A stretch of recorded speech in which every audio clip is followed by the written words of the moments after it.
The only accent that I really can't figure out, like at all, where it came from is the Minnesota accent. Because if you've ever heard somebody with a Minnesota accent talk, it kind of like sounds like a Canadian took crack cocaine.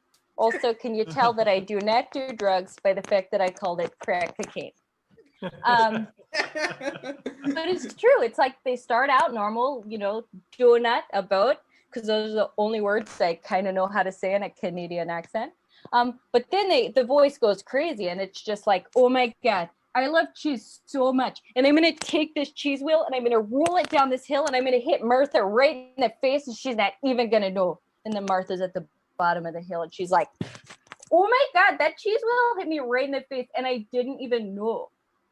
But what I did realize is that the Minnesota-Wisconsin accents perfectly represent my relationship with my sisters.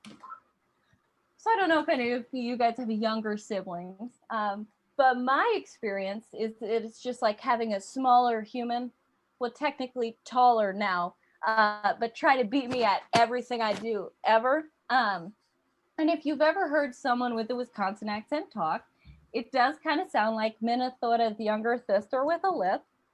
And the two states' histories kind of do represent my relationship with my sisters. For example, when the US started, Minnesota made a lot of cheese. They did. And then Wisconsin said, well, you know what? I'm going to start a sports team and all of our fans are going to be called cheeseheads. And Minnesota said, you know what? I just make cheese because I like it and it makes me happy, but you do you. And then Wisconsin said, oh yeah? Well, now I'm going to supply over half the cheese in the United States just to prove that I'm better than you. And Minnesota said, oh yeah? Well, at least my state doesn't smell like a giant cow fart. And Wisconsin said, just let me be better at something. And then, the Vikings went to the Super Bowl and they were arguing about whose team is better.